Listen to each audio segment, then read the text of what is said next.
신명기 32장 1절부터 9절까지 같이 읽겠습니다. 하늘이여 귀를 기울이라. 내가 말하리라. 땅은 내 입의 말을 들을지어다. 내 교훈은 비처럼 내리고 내 말은 이슬처럼 맺히나니 연한 풀 위에 가는 비 같고 채소 위에 단비 같도다. 내가 여호와의 이름을 전파하리니 너희는 우리 하나님께 위엄을 돌릴지어다. 그는 반석이시니 그가 하신 일이 완전하고 그의 모든 길이 정의롭고 진실하고 거짓이 없으신 하나님이시니 공의로우시고 바르시도다. 그들이 여호와를 향하여 악을 행하니 하나님의 자녀가 아니요 흠이 있고 삐뚤어진 세대로다. 어리석고 지혜 없는 백성아, 여호와께 이같이 보답하느냐? 그는 내 아버지시요 너를 지으신 이가 아니시냐? 그가 너를 만드시고 너를 세우셨도다. 옛날을 기억하라. 역대의 연대를 생각하라. 내 아버지에게 물으라. 그가 내게 설명할 것이요 내 어른들에게 물으라. 그들이 내게 말하리로다. 지극히 높으신 자가 민족들에게 기업을 주실 때, 인종을 나누실 때 이스라엘 자손의 수요대로 백성들의 경계를 정하셨도다. 여호와의 분깃은 자기 백성이라. 야곱은 그가 택하신 기업이로다. 10절 마저 제가 읽을게요. 여호와께서 그를 황무지에서 짐승이 부르짖는 광야에서 만나시고 호위하시며 보호하시며 자기의 눈동자와 같이 지키셨도다. 근데 이스라엘의 하나여서 이렇게 말씀을 하신 거예요. 또 이스라엘은 약속의 자녀고 예정한 자고 택자이기 때문에 그렇습니다. 특별히 이스라엘을 향하여서 예수님이 또 자기 백성을 향하여서 말씀을 해요. 아버지께서 내게 주신 자. 그러니까 아버지께서 내게 주신 자를 성경은 모든 자라고 또 이렇게 표현을 해요. 그래서 디모데전서에 모든 사람이 구원을 받으며 라고 하는 것은 인류 75억을 이야기하는 것이 아니라 아버지께서 아들에게 주신 자를 내가 내쫓지 아니하리라. 영원토록 지키겠다. 내가 받아들이겠다. 거부하지 아니하겠다 라고 하는 그 모든을 택자의 개념으로 보시는 것이 좋습니다. 설교 제목을 자손들에게, 자녀손들에게 신앙을 가르쳐라 라고 했습니다. 추석을 보면서, 추석을 맞이하면서 보름달이 있고 또 달이 점점 지기 시작해서 또 금음달이 되고 사라지고 이렇게 하는 것을 사실은 반복을 합니다. 매일 하늘을 쳐다보면 달이 어떻게 변하는가, 우리 인생이 어떻게 가는가도 금방 알 수가 있습니다. 그래서 그런 내용들을 오늘은 그림을 좀 많이 그려 넣었어요. 그리고 앞에 지금 공사를 하고 있는데 1시간만 저희가 점심시간이니까 좀 조정을 좀 부탁드립니다 해가지고 일찍 좀 끝내려고 그렇게 합니다. 첫 페이지부터 보게 되면은 이제 지난 두세 주간 동안 얘기했던 내용입니다. 에덴에서 새 예루살렘, 새 에덴으로 가는 과정입니다. 사람 둘을 그려놨어요. 이쪽에는 새 에덴에 있는 새 에덴에 가기 위한 에덴 동산에 있는 에덴입니다. 아담을 이야기를 하죠. 근데 이제 창세기 2장을 쭉 살펴보면은 에덴에는 큰 강이 있어서 강이 발원해 갖고 4개의 강을 이루고 그 강이 이제 메소포타미아 전역으로 흘러내립니다. 강이 있다는 것은 사실은 생명수를 공급한다라고 하는 거, 하나님의 공급하심을 또한 말합니다. 그리고 창세기 2장에도 보면은 각종 보화가 있어요. 근데 이제 그 오른쪽에 있는 새 예루살렘의 그림을 보면은 계시록에도 생명수 강이 있고 각종 보화가 계시록에도 있습니다. 그러니까 첫 에덴에 있던 그것이 새 예루살렘에 가면은 똑같이 반복이 됩니다. 에덴에도 각종 실과가 있어서 아담이 손만 뻗으면 언제든지 먹을 수가 있어요. 각종 모든 실과 생명나무의 영원한 생명까지 다 먹을 수 있는데 딱 한 가지 금한 것이 있었죠. 선악을 알게 하는 나무의 열매는 먹지 마라. 반드시 죽는다. 그런데 이제 아담은 그것이 먹음직하고 보암직하고 지혜스럽게 할 만큼 탐스럽기도 했기 때문에 그걸 보고서 얼른 따먹었죠. 바꿔 얘기하면은 하나님의 말씀을 마음속에 새기지 아니하고 자기 길을 간 것과 똑같습니다. 사울 왕도 마찬가지예요. 사울 왕은 하나님이 결론적으로는 승인을 했지만 사람들이 추천한 왕, 사람들이 보기 아름다운 왕을 우리는 하나님이 아닌 이 사람을 왕으로 섬기기를 원합니다 라고 하니까 사무엘이 이제 하나님께 가서 어찌 하여 줬습니까? 이렇게 했더니 사무엘에게 그들이 너를 버린 게 아니고 나를 버리고 사람을 택한 거기 때문에 놔둬라. 근데 이제 그 사울 왕이 되고 나서 첫 번째 임무가 아말렉을 진멸해라, 그렇게 한 거예요. 그런데 이제 왕의 입장에서도 보물이 탐이 나고 적을 멸해야 되는데 아각 왕을 죽이지 아니하고 그리고 왔습니다. 또 한편으로 적군이 쳐들어오니까 어떻게 했어요? 자기가 사무엘이 가서 내가 갈 때까지 제사를 지내지 말고 기다려라 했는데 7일이 돼도 안 온 거예요. 7일이라는 건 나름대로는 완전하게 기진맥진할 때까지 기다린 거예요. 블레셋이 쳐들어오니까, 아말렉이 쳐들어오니까, 적군이 쳐들어오니까 군사들이 도망가고 어쩌면 자기 혼자 남을 수 있을 가능성이 있으니까 자기가 가서 제사를 드린 거예요. 그러니까 이제 제사 끝나자마자 누가 왔어요? 사무엘이 왔어요. 어찌 된 일이냐? 당신이 안 와서 내가 드렸다. 왜 내 말 거역했느냐? 그래갖고 이제 혼을 냅니다. 근데 사울은 변명만 계속해요. 다윗은 왜 죄를 졌느냐 그러니까 내가 죄인입니다. 죽을 죄를 졌습니다. 하고 열왕기상 15장인가 보면 그것 이해는 이제 하나님의 뜻을 한 번도 거스린 적이 없다, 이렇게 하고 그러는데 계속 사울은 변명을 합니다. 그래서 사무엘이 백성 앞에서 사울 왕을 꾸짖어요. 그러면 어떻게 되겠어요? 다윗은 주위에 신하가 없었겠어요? 지구같이 뭐 벽돌집 아니고 천막 쳐놨고 그랬으면 다 소리가 들리겠죠. 그럼에도 다윗은 내가 잘못했습니다라고 했는데 사울은 저기 백성들이 바라보고 있고 장로들이 옆에 있는데 장로들 앞에서 창피하게 왕이 나를 꾸짖느냐, 꾸짖지 말아달라, 이렇게 이야기를 하며 위기모면을 하고 그래요. 그러니까 그가 나중에는 신접한 여인을 찾아갈 수밖에 없는 존재. 처음부터 하나님이 아닌 사람 왕을 섬겼을 때는 어떻게 될 것이다 라고 하는 걸 알게 해주는 거예요. 그러니까 아담도 마찬가지로 하나님이 아닌 다른 곳에 귀를 기울이고 사탄 왕을 그리고 하나님 대신에 그 자리를 자기가 들어가고 싶었던 거예요. 그러니까 결국은 에덴 밖으로 쫓겨납니다. 삼위 하나님이 세상을 만들었어요. 골로새서에 의하면 예수님도 창조를 하셨습니다. 성령 하나님도 창조주입니다. 그리고 그 예수님이 오셨는데 그는 하나님의 형상이고 또 예수님이 말씀하시기를 나와 아버지는 하나다 라고 하며 네가 왕이냐? 라고 얘기했을 때 맞다, 내가 유대인의 왕이다 라고 하신 그 하나님이 말씀과 함께 계셨으니 말씀이 하나님이시다 라고 하셨던 말씀이 성육신이 돼갖고 이 땅으로 오셨습니다. 그것은 언제 약속을 했냐면 여자의 후손으로 오겠다는 것을 미리 말씀을 하신 거예요. 여자의 후손으로 오겠다라고 하시고 나서 이사야서 7장에서 처녀 잉태하겠다.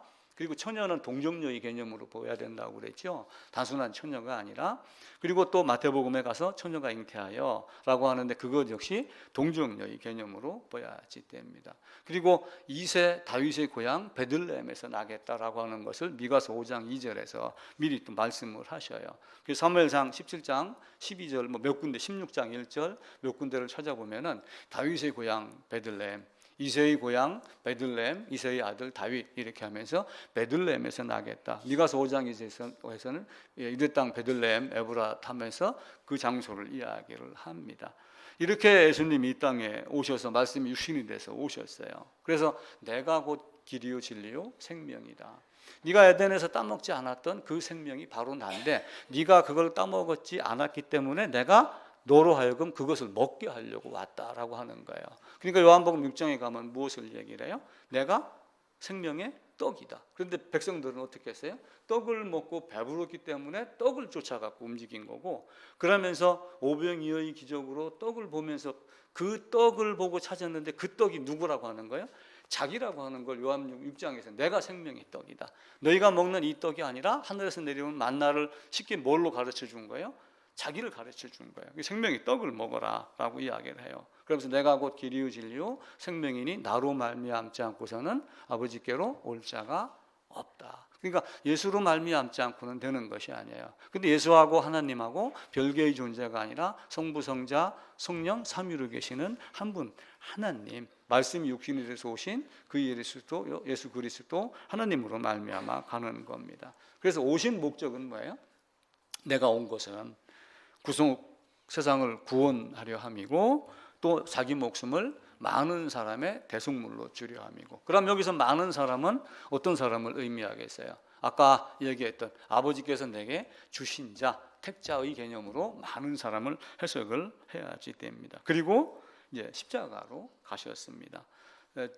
승천하실 날 정하고 오셨어요. 승천하실 기약이 다가오기 때문에 예루살렘을 향하여 가고 끝날 19장쯤에 가면 앞서서 가시고, 그리고 유다가 잡으러 올 장소에서 기다리고 계셨다가 가서 잡혀갖고 죽으십니다.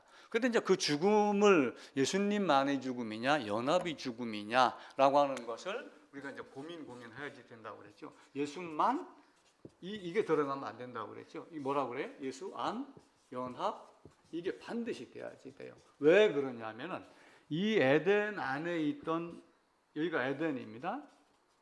요 안에 누가 있었어요?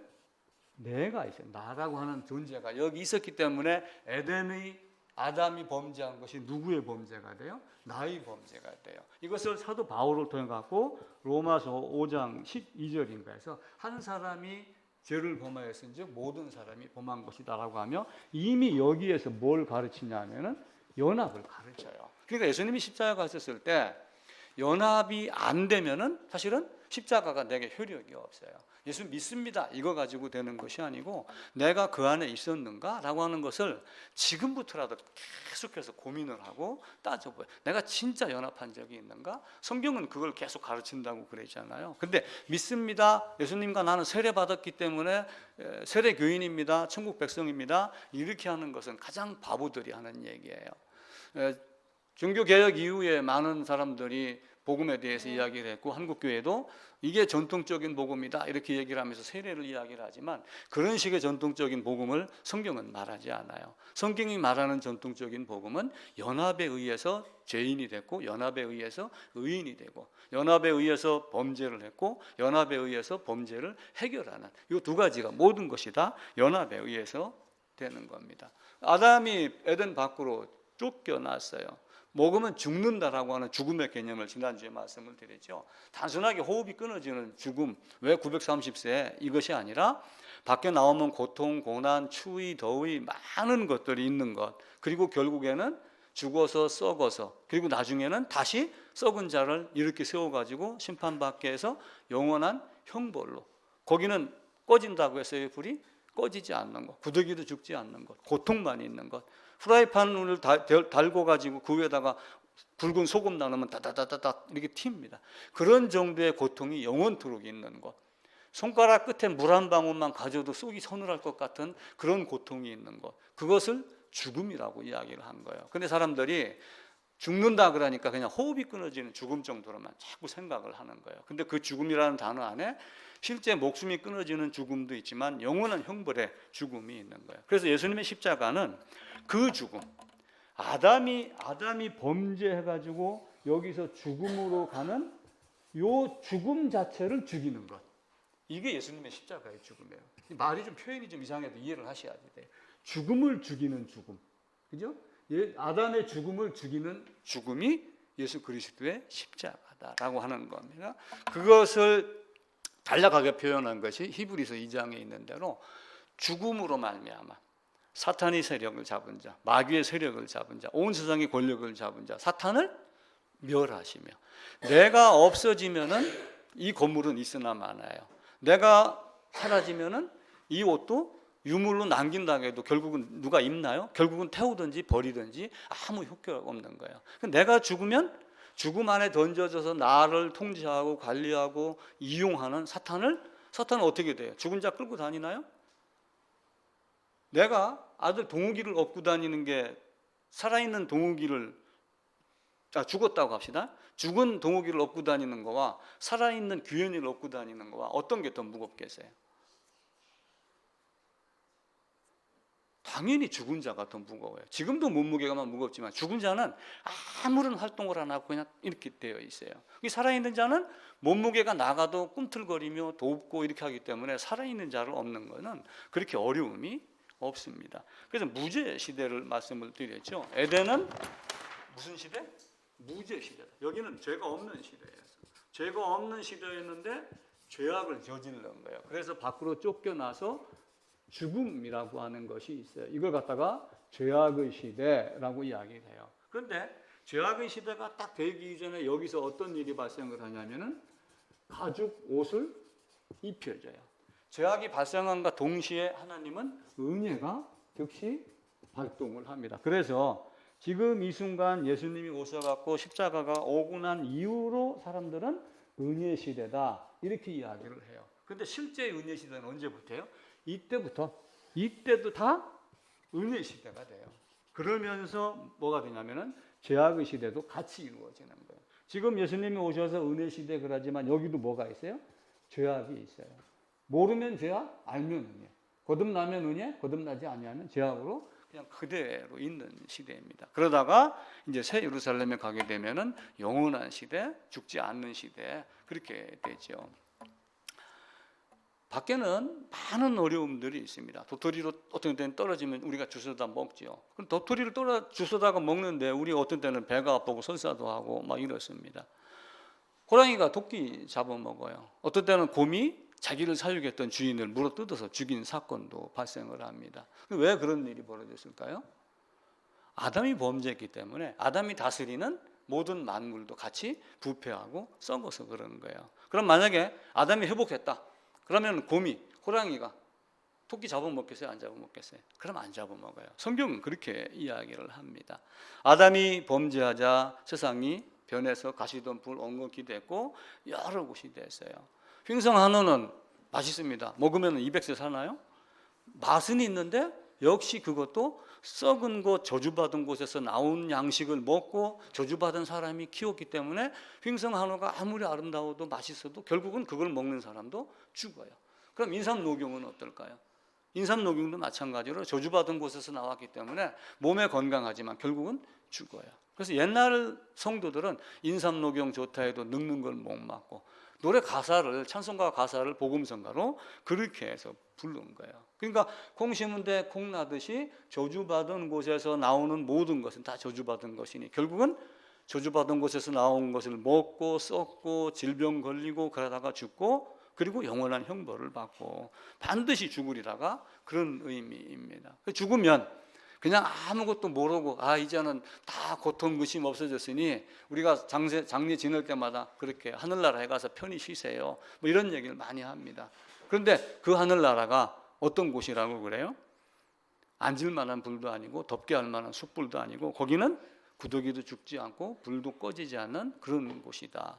유황이 막 화약불이 막 다다다다다 튑니다. 그럼 그 안에다 그걸 갖다가 만약에 내 살에 붙여놨다고 생각을 해보세요. 어떤 고통이 있는가? 추석 때 튀김합니다. 그러면 장갑 안 끼고 어떨 결에 이렇게 하다가 기름이 딱 튀면 여기 물집이 생기고 그러죠. 그런 물집이 끊임없이 계속 영원토록 막 한 방울 한 방울 기름방울이 내한테 튀어온다고 생각을 해보세요. 그곳에 가고 싶어요? 그곳에 가고 싶어하는 사람은 바보지요. 그리고 혼인잔치 비유로도 이야기를 했어요. 왜 예복 입고 오지 않았느냐? 들어온다고 문 앞에 있는 사람 쫓아내고 얼떨결에 묻혀서 들어온 사람 다 어두운 바깥에 내쫓아서 이를 갈면서 슬피 우는 이런 일들이 일어나고 그럽니다. 아까 말씀드렸듯이 사람들이 토끼가 호랑이에게 물려 죽고 곰이 내려와서 농작물 해치고 하는 것도 사실은 아담이 범죄했기 때문에 그래요. 근데 아담이 범죄한 것이 언제 회복이 될까요? 그리스도의 십자가가 회복이 돼서 이게 완성이 되는 날, 지금도 회복이 되고 있지만 아직 회복 중이거든요. 언젠가 그 문이 딱 닫히고 나면은 아담이 회복되면서 모든 짐승들이 다 회복됩니다. 그 내용이 이사야서 11장 1절부터 나와 있습니다. 제가 몇 절만 골라서 읽을게요. 이새의 줄기에서 한 싹이 나며 뿌리에서 한 가지가 나서 결실할 것이요. 이제 그리스도 예수 오심을 이제 말씀을 하죠. 그때 예수님 오셔서 회복이 완전히 되었을 때 이리가 어린 양과 함께 살며 표범이 어린 염소와 함께 누우며 어린 사자와 살찐 짐승이 사자가 소처럼 풀을 먹고 이제 그런 세상이 온다.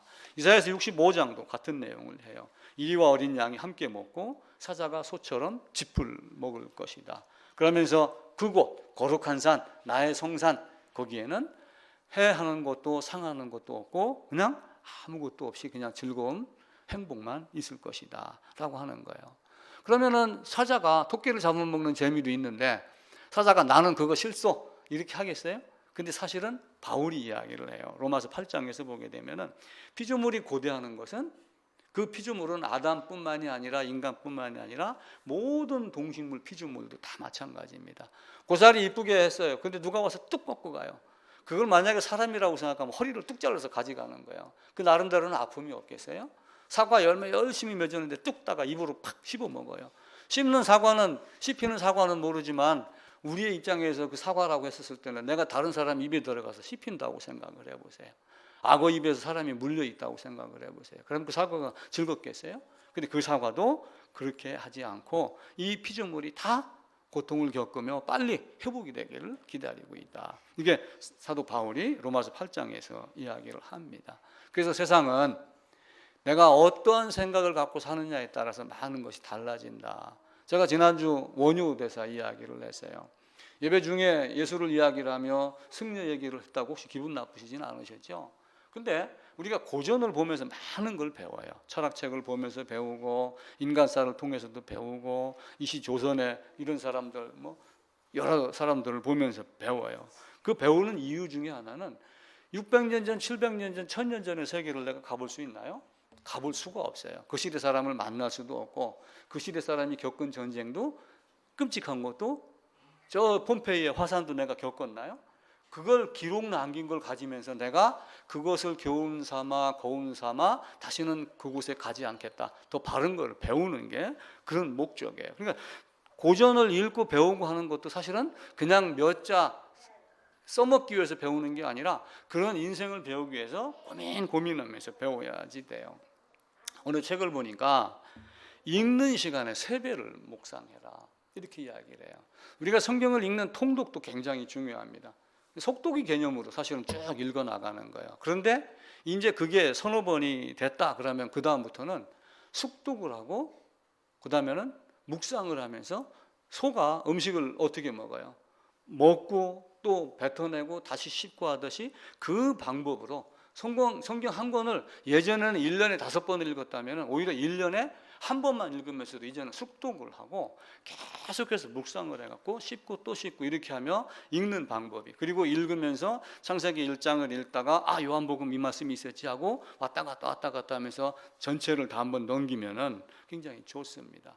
그래서 그 원유대사가 했던 말이 일체유심조를 이야기를 했잖아요. 해골바가지 물을 먹었는데 몰랐을 때는 아무렇지도 않았지만 해가 뜨고 해골이라고 하는 것이 딱 보이고 나니까 구역질이 나더라. 그러다가 곰곰이 생각을 하니까 사물 자체에는 어떤 악도 없다. 사물 자체는 정도 없고 부정도 없다.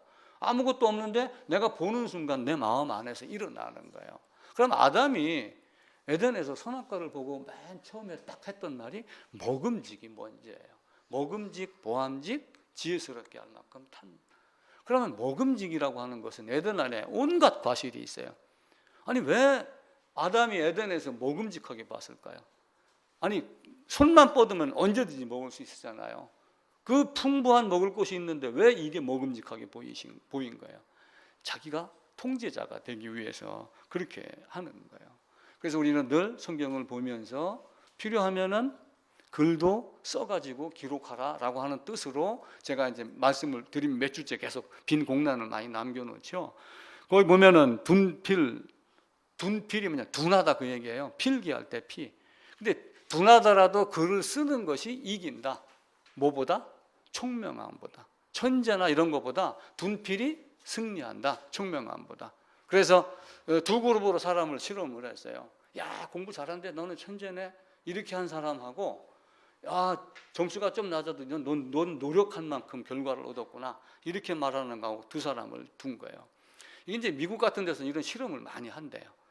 심리학과에서. 그래 놓고 중간에 답안지를 몰래 탁 놓고 선생님이 자리를 잠깐 비킨 거예요.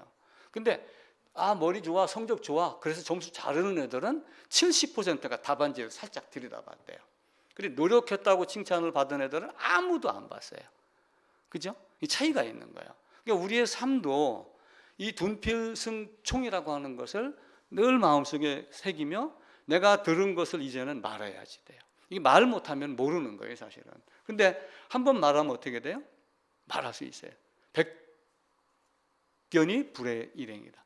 그러잖아요. 그죠? 백문이 불여일견이다. 그럼 100번 듣는 것보다, 들을 문자거든요. 100번 듣는 것보다 한 번 봐라. 그럼 100번 보는 것보다 한 번 행해라. 그래서 백문이 불여일견, 백견이 불여일행, 그렇게 이야기를 하는 거예요. 그래서 제가 여러분들에게 이제 계속 말하는 걸 연습해라 라고 이야기를 드리는 겁니다. 물론 당장 될 수는 없지만, 당장 탁월할 수는 없지만은 우린 서서히 발전하고 그렇습니다. 이 같은 광고를 보면은, 제가 처음에 요즘 새로 나온 광고를 TV에서 딱 보니까 치아에도 때가 있습니다 그러길래 양치를 안 해서 그런가?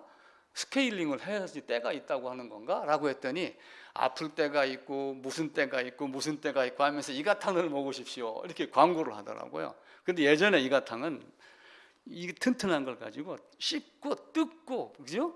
먹고 막 이렇게 하면서 음식 맛을 즐기라, 그렇게 이야기를 하는 거예요. 그러니까 성경도 그런 것들로 보야지 돼요. 특별히 다섯술의 책을 읽어봐라, 100번 동안 계속 읽다 보면은 뜻이 이해가 된다라고 하는 이런 말 정도를 우리가 어느 정도 이해를 하면 좋아요. 그래서 우리가 학문하고 공부하고는 약간 달라요. 이게 예전에 삽 모양을 가지고 공자를 만들었다고 그래요. 한문에서. 이 삽은 뭐예요? 일하는 거예요. 일.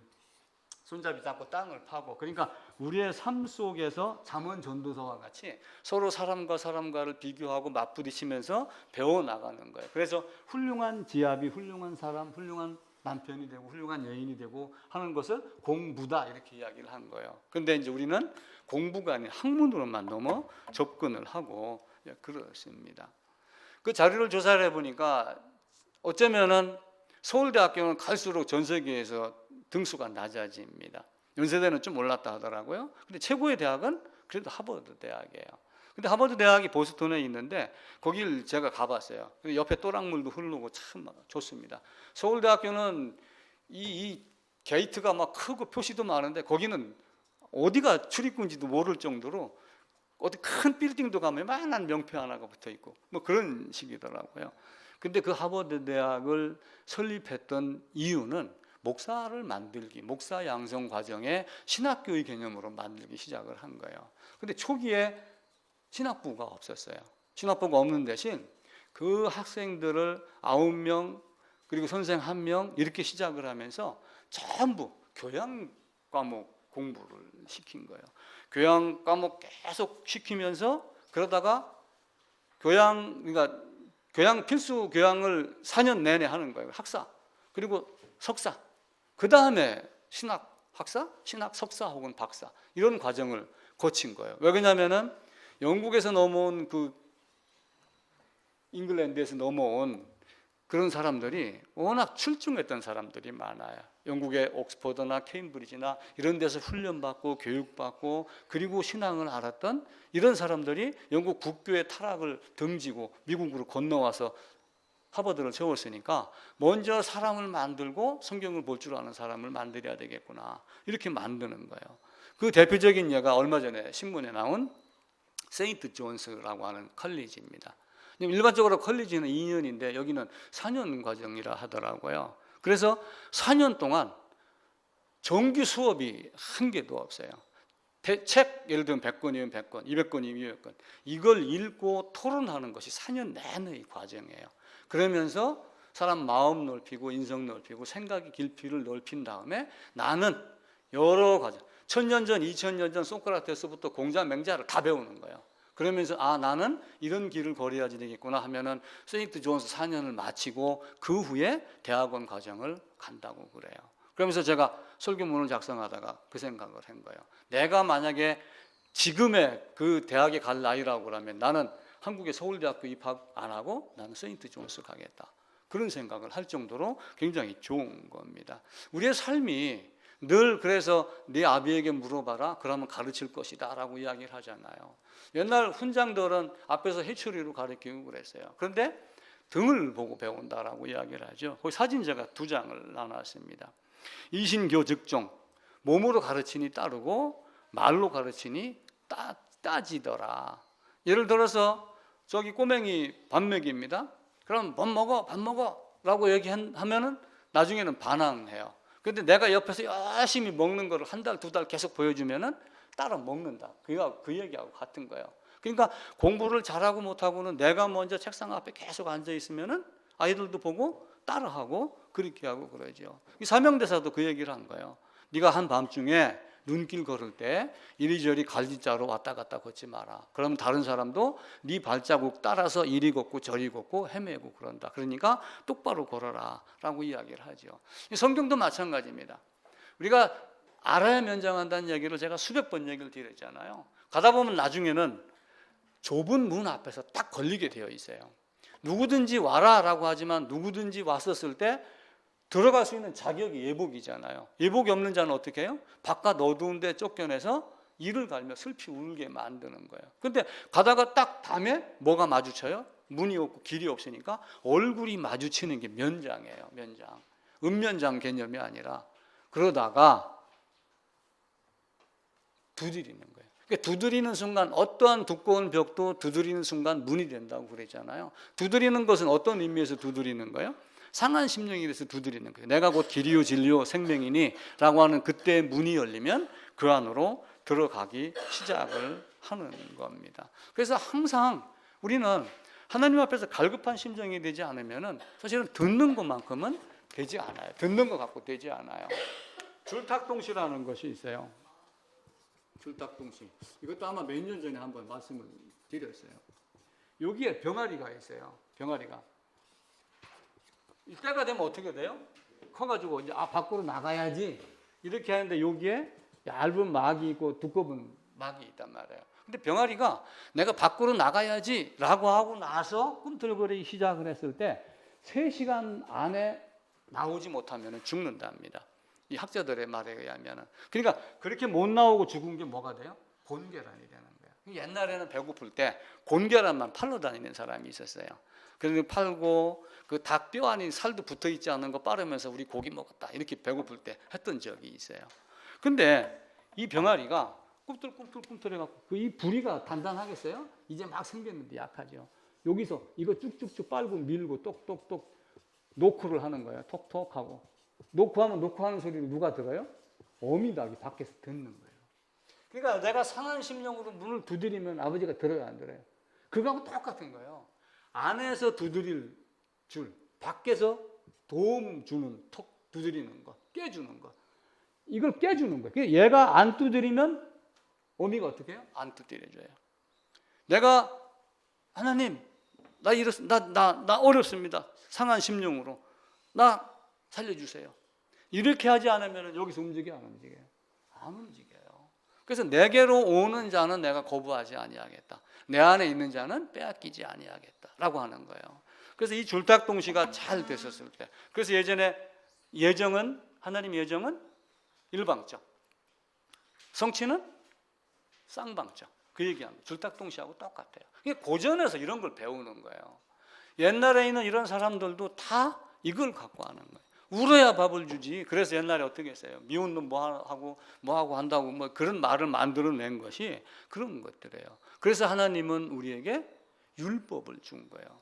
이건 뭘 하라고요? 이걸 하라고 율법을 준 거예요. 율법 주니까 어떻게 돼요? 나는 죄인이구나. 성경이 모든 것을 죄 아래 가두었어요. 나는 지금 뭔가는 움직이지만 여기 갇혀 있는 사람입니다. 나는 빠져나가야지 됩니다 하고 신호를 보내면은 그 제사 두드려서 깨주고 밖으로 나오게 합니다. 그래서 내가 깨주는 힘으로 내가 빠져나오면은 병아리, 다른 사람이 깨면 후라이. 인생은 간단한 거예요. 그래서 남이 깨져갖고 나 나왔습니다 이런 흉내내는 기독교인들이 지금 엄청나게 많은 거예요. 내가 봐서는 90몇 %예요. 거의 뭐 100% 육박한다고 봐도 괜찮아요. 내가 깨고 나와서 내가 먼저 나오려고 발버둥 치고 그리고 딱딱 깨졌을 때 말씀을 보고 깨달음을 갖는 사람들이 그렇게 많지 않아요. 그래서 율법이 몽학선생이 돼갖고 그리스도께 인도한다. 인도하는데 목적은 뭐예요? 의롭다함을 얻게 하려 합니다. 그 의롭다함을 얻게 하니라고 하는 목적을 먼저 이해를 해야 돼요. 그래서 율법은 그리스도께 인도하는 몽학선생이다, 초등교사다 요 말만 하고 뒷말을 안 하면은 아무런 의미가 없는 겁니다. 그래서 율법으로 모든 것을 다 가르쳤어요. 율법은 이 땅에 살면서 윤리, 도덕책, 성경책은 그런 책이 아니라 죄인을 의인으로 만드는 책입니다. 그 기간이 내가 70에 죽으면 70년, 80에 죽으면 80년. 혹 지금 의술이 발달하고 약이 발달해서 수명이 늘어갖고 90년을 살았다면 90세까지 90년의 기한을 줬는데도 너는 왜 문을 두드리지 않고 왔어? 그럼 어떻게 되겠어요? 그럼 얄짤없이 박살나는 거예요. 그게 신앙이에요. 그 신앙은 우리는 하나님은 사랑이다, 사랑이다 하는 그 사랑이라는 말에 꽂혀갖고 너무 감정적으로 빠지는데 그렇게 하는 것이 아니에요. 그래서 학문으로 나가는 것이 아니라 율법이 이끄는 대로. 그래서 율법을 우물물에 가면은 마중물이라는 것이 있어요. 옛날에 펌프 있습니다. 지금 이제 우리나라도 뭐 여러 단체를 통해 갖고 외국에다가 이런 거 설치해주고 그러잖아요. 그러면 물은 저 밑에 있어요. 파이프는 이렇게 있고. 그리고 여기다 바가지로 물을 순간 딱 보여. 그러면 어떻게 돼요? 물이 콱 막혀요. 막히고 여기가 진공 상태가 되는 거예요. 그래서 물이 내려가기 전에 펌프질을 해갖고 물을 끌어올리면 저 밑에 있는 물이 끌어올려와요. 우리 어렸을 때는 이걸 가지고 다 물을 써먹었어요. 요거 없는 집은 강에서 물 떠다 먹고. 그러니까 율법은 마중물하고 같은 역할을 하는 거예요. 이렇게 했었을 때 그 속에서 올라오는 것이 무엇을 가리키는가라고 하면 율법, 너는 죄야, 너는 죄인이야, 너는 그렇게 가면은 사망이야. 사망은 그냥 죽는 것이 아니고 영원한 형벌이 있어. 그걸 명확하게 가르치는 겁니다. 그래서 진짜 소중한 것이 뭔가. 제가 강의했던 내용 중에 거위와 황금알이라는 것이 있어요. 황금알이 바구니에 이렇게 황금알이 막 한 바구니 담겨 있어요. 가보니까 닭장 안에 가면 닭이 알 많이 낳을 수도 있잖아요. 어떤 때는 가보면 여러 닭이 난 거죠, 사실은. 근데 머리가 우둔한 사람이 여기 있는 닭 한 마리가 닭 알을 계란을 여러 개 난 줄 알고 칼을 들고 와가지고 어떻게 했어요? 황금알, 요 안에 황금알이 한 30개쯤 들어있는 줄 알았던 거예요. 그래갖고 얼른 거위를 끌어다가 잡았어요. 잡으니까 황금알 몇 개 얻었어요? 한 개도 못 얻었어요. 달걀 되려고 노는 거 생기는 거 그거 몇 개 건졌는데, 그럼 진짜 중요한 건 뭐예요? 겉으로 예식하는 꾸미는 율법주의, 나는 이것저것 다 했습니다, 나는 부족한 거 한 개도 없이 어려서부터 다 지켰습니다 라고 하는 어떤 율법주의, 이것이 아니라 알을 낳을 수 있는 거위 자체를 든든하게, 튼튼하게, 영양가 있게 이렇게 만드는 거예요. 그럼 어떻게 돼요? 효과라고 하는 것은 원하는 것을 얻되 계속하여 얻는 것을 효과성이라고 이야기를 해요. 그럼 우리의 신앙은 뭘 구해야지 돼요? 아, 예수 믿으니까 축복받아서 새벽기도 안 빠지고 갔더니 서울대학교 가서 이런 꿈 같은 얘기를 버려야지 돼요. 서울대학교 간 놈만 하나님 나라 가나요? 서울대학교 간 놈만 기도를 했나요? 교회가 이상하게 지금 만드는 거예요. 절대로 그런 것 아니에요. 열심히 기도하고 거듭나서도 교통질서 안 지키고 고속도로 무단횡단하면은 차에 치여 죽습니다. 이게 신앙이에요. 근데 우리는 그렇게 하지 아니하고 엉뚱한 방향으로 자기를 다른 방향으로 자꾸 보는 거예요. 하나님은 우리에게 아무런 독이 없는 선악과를 먹고 아담이 범죄한 것 자체는 뭐예요? 아담의 마음 상태가 엉뚱한 데 가 있었다고 하는 것, 그거 한 가지 꼭 마음속에다 넣고, 배가 고파서 따먹은 것도 아니고 아주 시력이 좋아서 여기 있는 에덴에 있는 수백 수만 가지 과일보다 그 선악과가 진짜 보암직했는가? 그건 뭐예요? 내가 보암직하다고 만들면 보암직한 거예요. 안 그래요? 아니, 고모신도 다 짝이 있다고, 결혼한 사람들 보면 다 짝이 있습니다. 근데 내가 보기에는 미남도 아니고 내가 보기에는 미녀도 아닌데 둘이는 서로 콩깍지가 껴갖고 이 세상에서 제일 이뻐. 그런 식으로 보암직이 돼버리면은 그냥 그쪽으로 넘어가는 거예요. 왜? 저것만 따먹으면 내가 누구같이 돼요? 하나님과 같이 되니까 내가 먹음직, 보암직, 내가 빨리 먹어야 되겠다, 빨리 보고 빨리 따먹어야 되겠다라는 생각을 아마 그렇게 표현한 것 같아요. 에덴에서 나와가지고 모든 사람이, 이제 에덴에 있던 아담이 세상 밖으로 딱 떨어졌습니다. 그럼 여기는 두 사람이 이제 이렇게 있어요. 하나는 아담, 하나는 하와. 그래갖고 모든 인류가 지금까지 약 6,000년 역사, 에덴 쫓겨난 이후로 그럼 여기에 수백억, 수천억의 인구가 지금 있는 거예요. 그럼 이 안에 어떤 사람들이 있든 간에 하나님은 모든 사람이라고 하며 모든 걸 이야기할 수도 있지만 한편으로는 택자를 위해서 이 땅에 오신 거예요. 오셔가지고 이스라엘에게 특별히 제사 지내는 것 가르쳤고 율법으로 성막으로 많은 걸 가르쳤어요. 그러면서 제사장이 하는 역할을 사람 제사장으로 만드는 거예요. 제사를 지내도록 제물로, 희생 제물이죠. 이건 양 있었잖아요. 이 사람은 어떻게 해요? 죽어요. 그러니까 대를 이어서 이렇게 했단 말이에요. 근데 영원한 대제사장 예수 그리스도가 오신 거예요. 이 영원한 대제사장 그리스도는 죽지 아니하고 이때 사람들이 계속 죽고 태어나고 제사장직 이었던 것을 단번에 수백 년 동안 이어오던 것, 수천 년 동안 이어오던 것을 단번에 다 이루셨다. 근데 여기 있는 사람을 다 어떻게 처리를 해야 돼요? 여기 있는 사람을 연합을 시켜야 될 것 아니에요. 그래서 세례자 요한을 사용해가지고 예수님이 세례자 요한에게 가서 나에게 세례를 베풀어 달라.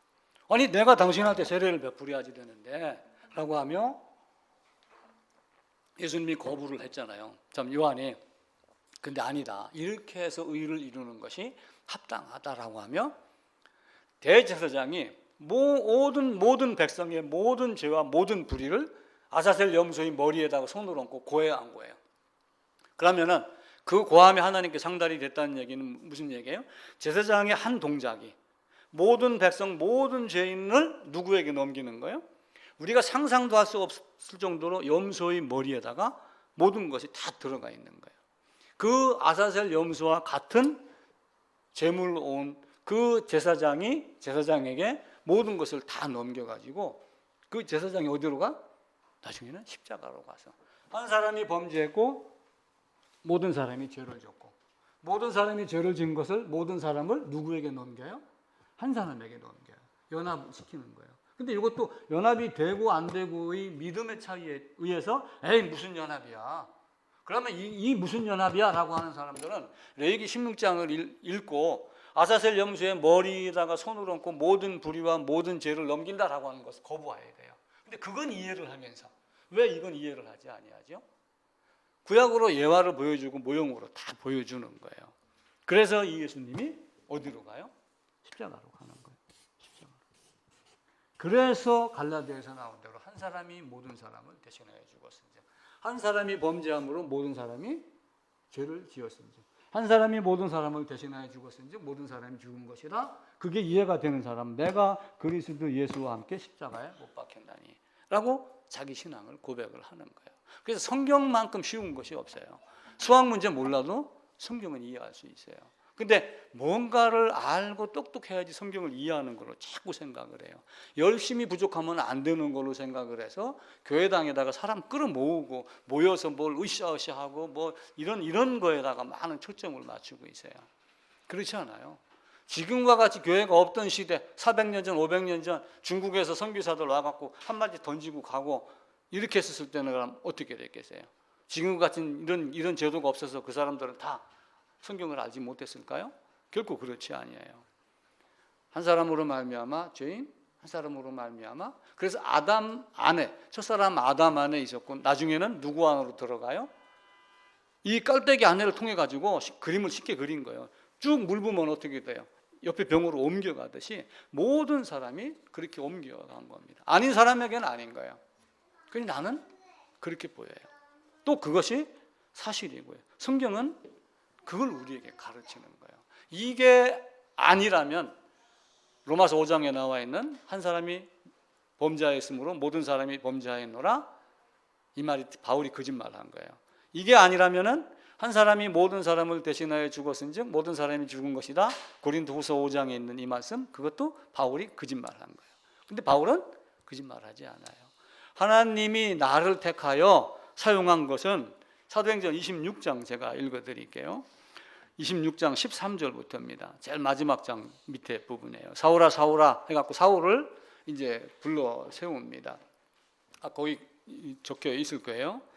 내가 내게 나타난 것은 내가 나를 본 일과 장차 내가 내게 나타날 일에 대하여 너로 종과 증인을 삼으려 함이니 이스라엘과 이방인들에게서 내가 너를 구원하여 그들에게 보내어 그 눈을 뜨게 하여 어둠에서 빛으로 사탄의 권세에서 하나님께 돌아오게 하고 죄사함과 나를 믿어 거룩하게 된 무리 가운데서 기업을 얻게 하리라.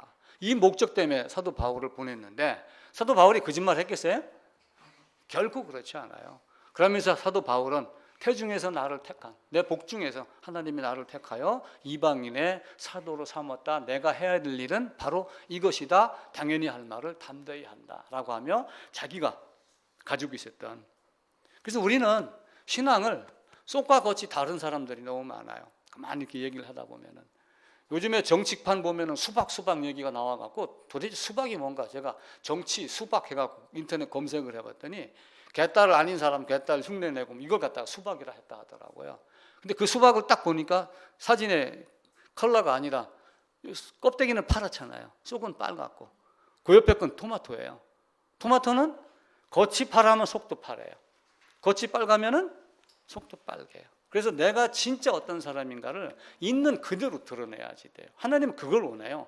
내가 아니면 아니다라고 가서 상한 심령으로 문을 두드리라 그 얘기예요. 근데 그러니까 세리는 어떻게 했어요?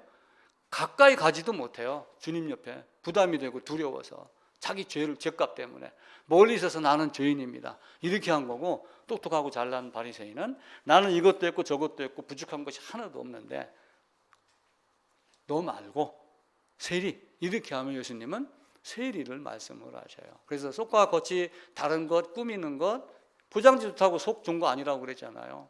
요즘 선물 보면은 포장지 좋은 거 굉장히 많잖아요. 명절에 한번 봐보세요. 사과, 배, 뭐 샤인 머스켓, 뭐 이런 거 막 마트에 가서 보니까 보자기로 쌓여 있고, 근데 안에 보면은 사실은 사과 몇 개, 배 몇 개잖아요.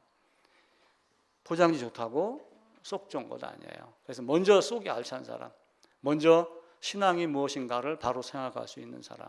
가을이 익어가며 겨울이 오고, 그리고 누구에게나 다 죽음이 옵니다. 그리고 지금 우리가 머리가 나름대로 명석한 건 아니지만은 생각할 수 있는 능력이 있을 때 하나님 어떤 분인가를 찾고 그분이 하신 말씀, 앞선 사람들이 내가 가볼 수 없는 세대의 많은 사람들이 했던 그런 내용들을 보고 듣고 배우고 학자들을 통해서 풍습을 이해하며 그래서 이렇게 했구나 이런 정도로 배워가면서 복음이 뭔가를 깨우치지 아니하면 하나님은 내가 너를 도무지 알지 못하노라. 아니 주님이 우리에게 길에서 가르치지 아니하셨습니까? 이렇게 말해도 우리 주님은 내가 너를 도무지 알지 못하노라 이렇게 이야기를 해요. 어떤 사람은 해외 출장 갔다가도 주일만 되면 비행기 타고 와서 예배 드리고 다시 간다고 예전에 어떤 분이 신문에 간증을 했어요. 그래서 내 사업체가 이렇게 커졌습니다. 개똥 같은 얘기예요. 그런 여자가 함부로 쏘고만 안 됩니다. 열심히 했기 때문에 그런 거지 비행기 타고 왔다고 해주는 게 아니에요. 사람들은 예수를 희한하게 다 자기 유익을 향해서 다 이용을 하고 그래요. 근데 예수님은 그런 분이 아니에요. 그렇게 하려고 죽으셨는가요? 뺨 맞고 침뱉음 당하고 가시 면류관 쓰고 채찍 맞고 못 박히고 십자가 높이가 얼마나 높다고 그랬어요? 십자가 높이는 사람이 이렇게 서서 쳐다볼 정도의 높이가 아니다라고 그랬죠. 십자가 높이는 여기서 사람이 이렇게 서 있을 정도의 높이예요. 그래서 필요하면 지나가다 저 받기도 하고 조롱도 하고 희롱도 하고 이런 고통 고난을 빨가벗겨진 상태로 다 받으신 거예요. 우리는 지금 자꾸 이거 헛된 거 생각하는 거예요. 높이 들렸다 그러니까 실제 로마 현장은 이 수모를 당한 이유가 결국은 새벽 기도해서 서울대학교 보내려고 하신 건가요? 아니에요. 나를 죄에서 구원하기 위한 그 목적 하나밖에 없어요. 그거 이해 안 되면 빨리 접고 세상에 나가서 열심히 살아서 공부 열심히 해서 출세해야 됩니다. 근데 그것 아니고 복음 제대로 안다면 복음 아는 상태에서 열심히 공부해서 서울대학교 가세요. 그게 우리가 하나님이 원하는 우리의 삶입니다. 가을, 겨울 곧 눈 오고 얼음 오고 그렇게 돼요. 그래서 우리 인생도 그래야 됩니다. 나도 이제 70이 다 되니까 이제서 그런 생각이 많이 들어가요. 설교 제목도 내가 자식들에게 신앙을 가르쳐라라고 한 것도 그런 여러 가지 의미가 포함이 돼요. 내가 아무리 열심히 하고 설교 유튜브로 남기고 이렇게 했었을 때 우리 자녀들 세 군데 떨어져 살지만 얼마만큼 원하면서 보고 있을까 이런 생각할 때는 나도 마음이 좀 씁쓸하고 그럽니다. 그런데 언젠가 때가 되면 이게 유익이 된다면 나는 글이든 화면이든 남겨놓고 가는 것이 내 마지막 인생이구나 이런 생각들을 많이 하죠. 하나님 바라보고 사랑하고, 그리고 내가 아무리 건강해도 나도 결국은 호흡이 끊어지면 재되고 그냥, 그리고 그 뒤에 영원한 형벌이 있다고 하는 것, 이거 알고 그 길 바로 따라오기를 기다리길 부탁드립니다.